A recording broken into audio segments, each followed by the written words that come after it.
बोलिए भगवान श्री रामचंद्र जी की जय। एक साधु महाराज श्री रामायण कथा सुना रहे थे। लोग आते और आनंद विभोर होकर जाते। साधु महाराज का नियम था, रोज कथा शुरू करने से पहले आइए हनुमंत जी विराजिए कहकर हनुमान जी का आह्वान करते थे। फिर 1 घंटा प्रवचन करते थे।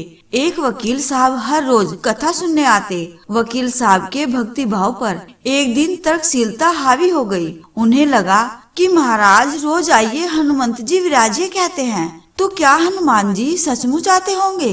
अतः वकील साहब ने महात्मा जी से पूछ ही डाला, महाराज जी आप रामायण की कथा बहुत अच्छी कहते हैं, हमें बड़ा रस आता है, परंतु आप जो गद्दी प्रतिदिन हनुमान जी को देते हैं उस पर क्या हनुमान जी सचमुच विराजते हैं? साधु महाराज ने कहा, हाँ यह मेरा व्यक्तिगत विश्वास है कि राम कथा हो रही हो तो हनुमान जी अवश्य पधारते हैं। वकील ने कहा, महाराज ऐसी बात नहीं बनेगी, हनुमान जी यहाँ आते हैं, इसका कोई सबूत दीजिए। आपको साबित करके दिखाना चाहिए कि हनुमान जी आपकी कथा सुनने आते हैं। महाराज जी ने बहुत समझाया कि भैया आस्था को किसी सबूत की कसौटी पर नहीं कसना चाहिए। यह तो भक्त और भगवान के बीच का प्रेम रस है, व्यक्तिगत श्रद्धा का विषय है। आप कहो तो मैं प्रवचन करना बंद कर दूं या आप कथा में आना छोड़ दो। लेकिन वकील नहीं माना, कहता ही रहा कि आप कई दिनों से दावा करते आ रहे हैं, यह बात और स्थानों पर भी कहते होंगे, इसलिए महाराज आपको तो साबित करना होगा कि हनुमान जी कथा सुनने आते हैं। इस तरह दोनों के बीच वाद विवाद होता रहा। मौखिक संघर्ष बढ़ता चला गया। हारकर साधु महाराज ने कहा, हनुमान जी है या नहीं उसका सबूत कल दिलाऊंगा।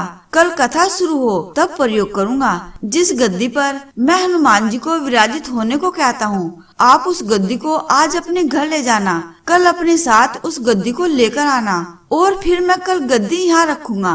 मैं कथा से पहले हनुमान जी को बुलाऊंगा, फिर आप गद्दी ऊंची उठाना। यदि आपने गद्दी ऊंची कर दी तो समझना कि हनुमान जी नहीं है। वकील इस कसौटी के लिए तैयार हो गया। महाराज ने कहा, हम दोनों में से जो पराजित होगा वह क्या करेगा, इसका निर्णय भी कर ले।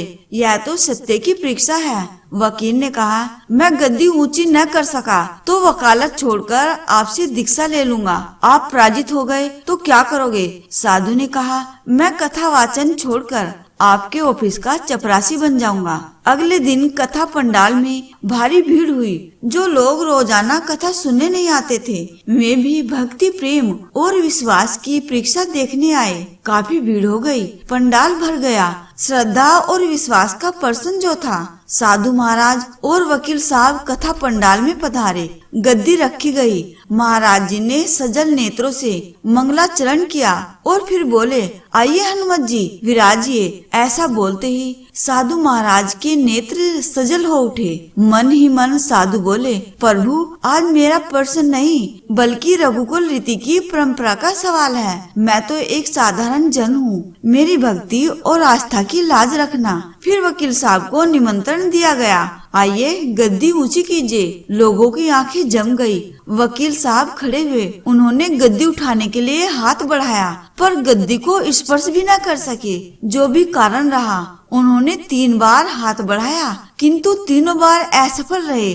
महात्मा जी देख रहे थे। गद्दी को पकड़ना तो दूर, वकील साहब गद्दी को छू भी न सके। तीनों बार वकील साहब पसीने से तरबतर हो गए। वकील साहब साधु महाराज के चरणों में गिर पड़े और बोले, महाराज गद्दी उठाना तो दूर, मुझे नहीं मालूम कि क्यों मेरा हाथ भी गद्दी तक नहीं पहुंच पा रहा है। अतः मैं अपनी हार स्वीकार करता हूँ। कहते हैं कि श्रद्धा और भक्ति के साथ की गई आराधना में बहुत शक्ति होती है। मानो तो देव नहीं तो पत्थर। प्रभु की मूर्ति तो पाषाण की ही होती है, लेकिन भक्त के भाव से उसमें प्राण प्रतिष्ठा होती है तो प्रभु विराजते हैं। बोले श्री बजरंगबली की जय।